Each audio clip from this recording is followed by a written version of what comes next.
and welcome to Lost in South Oz.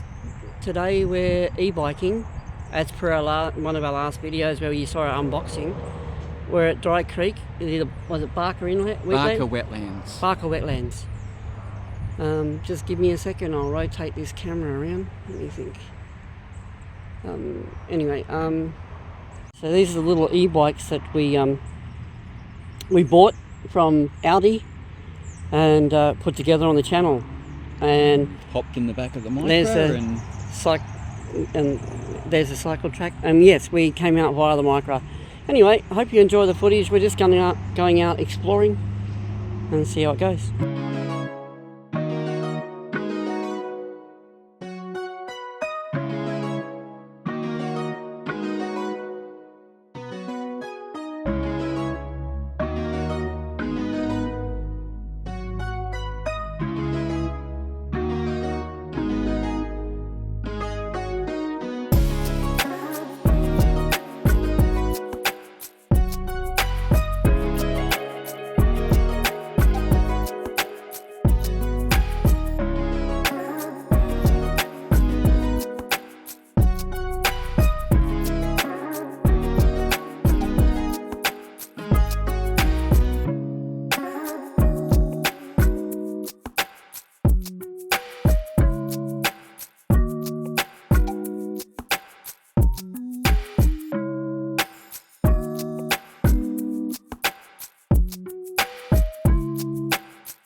Hi. Where we're cycling at the moment is on an embankment that was built in the 19th century to keep the Gulf of St Vincent waters out of the area on our right, which is now the salt pans. Prior to the salt pans, this area was used for small-scale farming.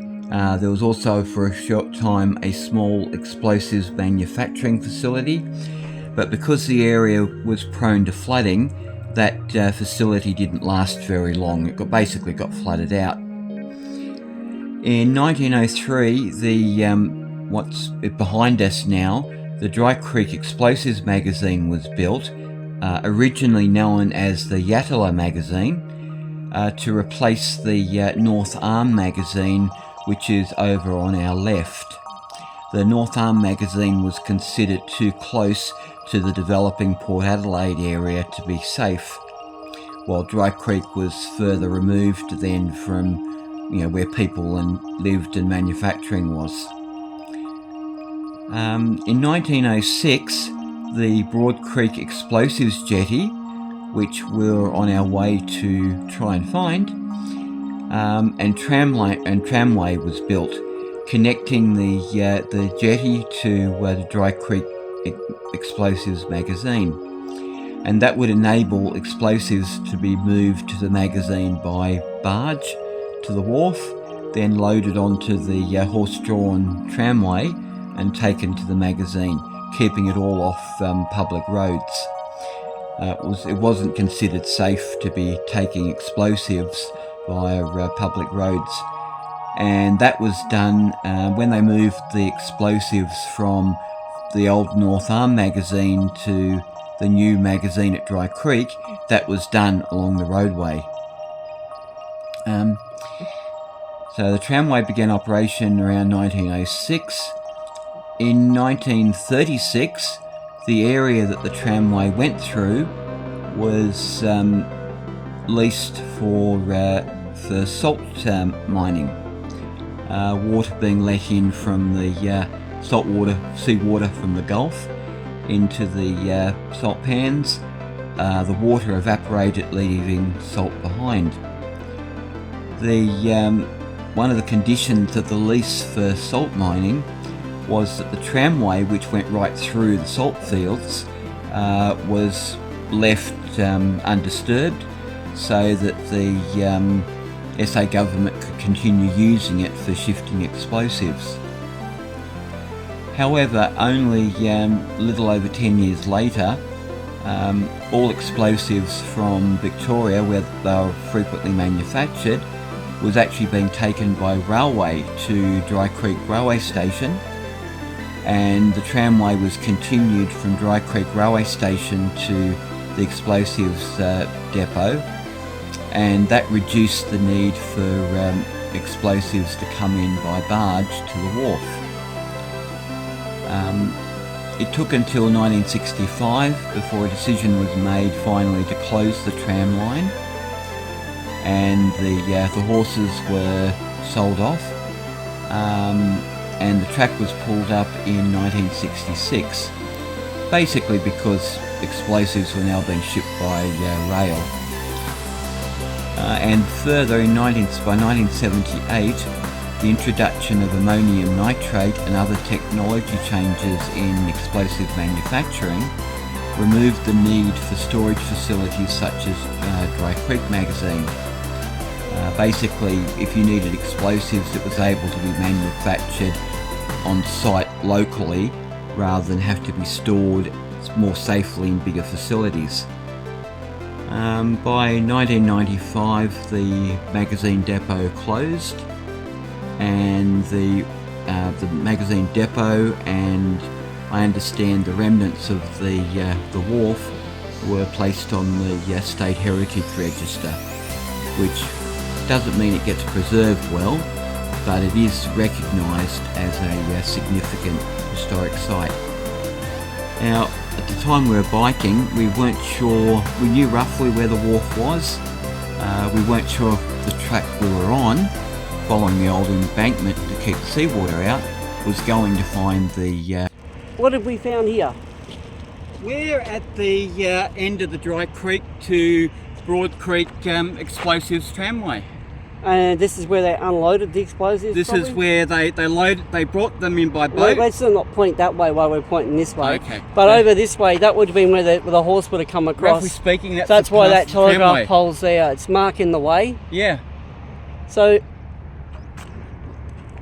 and hold that for me.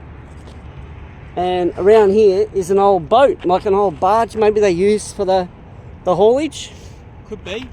Yeah, and so if you've seen that old video of the Explosives Depot at Dry Creek, this is, on one end you've got Dry Creek Railway Station, where they loaded as well, and down here is where they came in by barge. And that's probably one of the old barges there. Could be.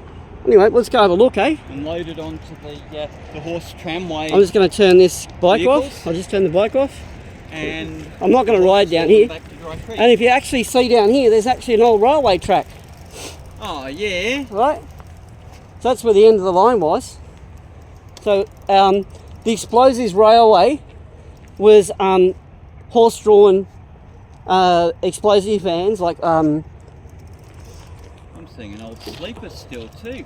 yeah, there's an old sleeper down here and an old piece of railway, or the light railway. As soon as the bridge gets out of the way, I'll get it. Yeah, look at that. That's the end of the, well, it might not have been the end of the line, but it goes off that way through all that junk.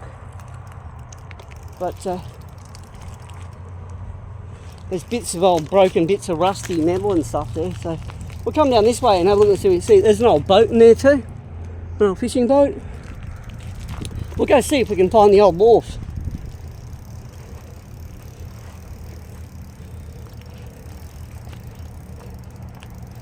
Yeah, I've got my GoPro-y thing. It's actually a Sports Pro on my handlebars, but that's there.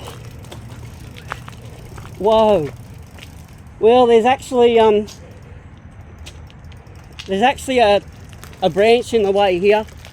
We'll have to step over it, Jules. Well, there's been remnants of people down here. I'm thinking we'll leave our trusty strides here. Yeah, I'm thinking that. I'm thinking we'll leave our trusty strides here Like down in because there's sleepers all the way along here, along by this wharf. If you haven't noticed. And I'm getting caught up in I'm just putting this, what we're on top of here is the tramway. And you don't get to see it on the other end. It's all rubbed out. Hopefully this won't fall down. But the other way, the other end of this, where the explosive bunkers are, yeah. it's all rubbed out, the tramway. Well, no, actually, there's a little remnant. Well, I just stopped. See, you're saying that the other bit is, there's a little remnant there? There is. Well, there's a little bit that goes beside the bunkers there. There's a little track. And there's a remains of an old bridge. So this is, and there's some track here too. Oh, So this was the old jetty this is the old jetty. from Dry Creek Explosives Oh, Depot. wow. And there's track in place here. Oh, yeah. And if you like rail, this sort of, this covers it. Yeah. And when was this running? Did we actually get a date for that? You want to? Not off the top of my head, I Yeah. We can Google it for people. We'll have to either do voiceover or put text on screen. Oh, this track keeps on going. I'm going over here. There's two tracks up here. It's hard to imagine, this, if I remember right, it was about the World War II era. I think it was also earlier. A little bit earlier. And you can see how narrow the track is. See how narrow it is going through the mangroves? It's 2 foot wide. And these two tracks are exactly in place. And it just keeps going. It just keeps going, Jill. Alright, well. I don't know, it's all mud. Someone's taking the dog through. It just keeps going.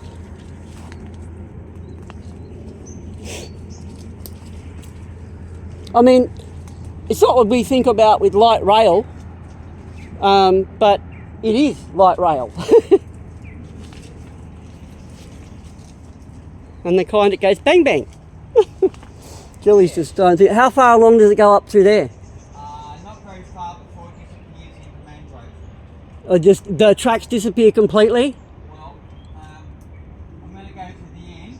Yeah. There's all mud, Jules. Yeah, no, it's all mud. All slippery stuff. The things we do, right? Yeah. But it's recently looks like there's been a dog through here. Very slippy. Okay. That's where it finishes the track? The rail ends here. Yeah. There's a bit that's broken and gone off at an angle. Alright, looks as though it's been just picked up and moved. Further unless you really want to get the feet wet. No, it goes underwater. There's also What? a post there. Yeah, that's probably the end of the track. So That's probably the end of the wharf track. would have come right along here. I'd say so. But they were using solid timbers here, and oh look, there's actual nails still in the sleepers. Okay. This is cool. You know, we were at the National Railway Museum. We pointed out the wagons in that video, so if you want to see what they look like, what the actual wagons that were pulled along here filled with explosives, and it was drawn by a horse. So if you want to have a look at what it would have looked like, watch our National Railways video. Check that out.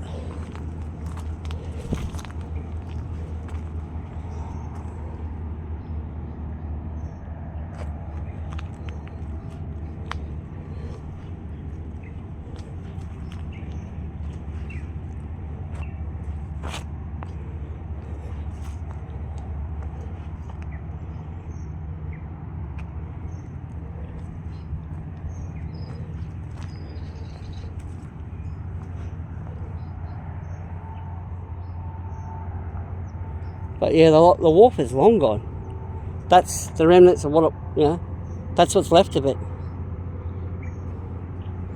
So if you ever wanted to see the Explosives Depot's wharf before it goes, this is the time. Because there ain't much time left for it.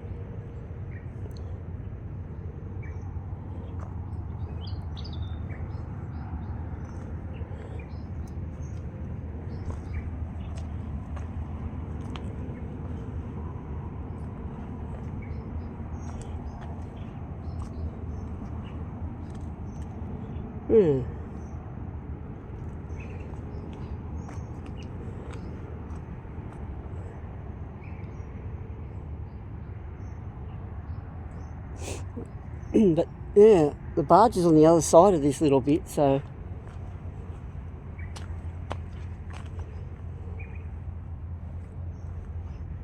and there's a skull of something in here. Fox or something? Is that a skull? I don't know what that is. Sunbone? I haven't got a clue actually.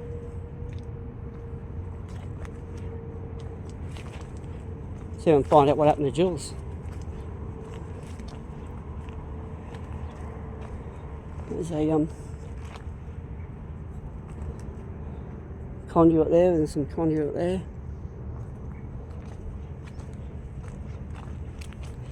You right, Jill?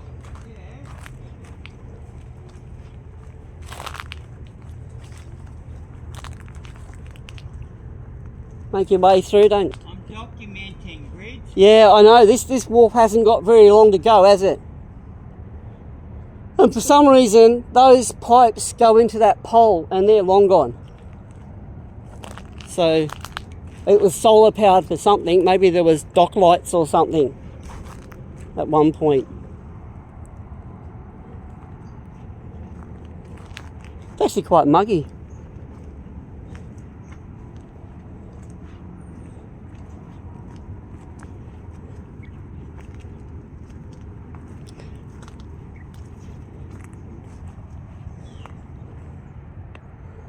Yeah.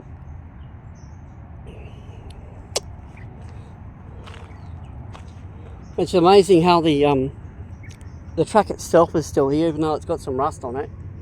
But yeah, and the sleepers are still here. South Australia is supposed to be bad for white ants, but they're still here, preserved by the water, I guess.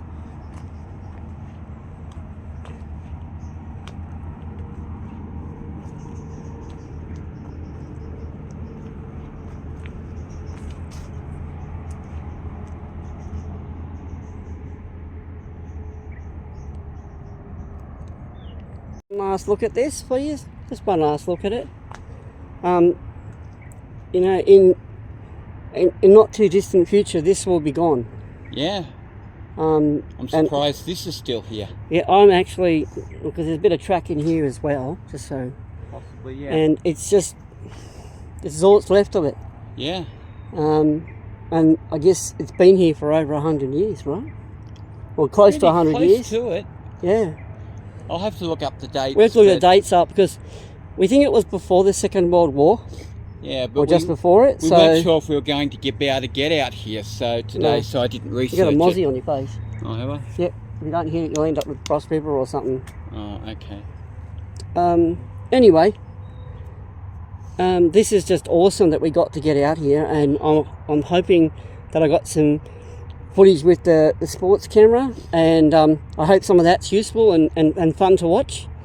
But we've been meaning to get out here for a long time. It's been on our list, we just haven't known how. We thought we would have to canoe to come out here, but anyway, it's been fun. I hope you enjoyed the footage, and I hope this sort of, I don't know, it shows the other half of the story, the other half of the line of the Explosive Depot Tramway. It ties in the explosives storage, the horse and wagon at the Railway Museum. Yep. And this is the end of that line. And you know, if you want to have a look at what the horse and wagon would have looked like, have a look at our National Railway Museum footage, and it's in that. That wagon would have been out here. Yep. Anyway, I'm Bridget from Lost in South Oz. I'm Julie. Thanks for watching.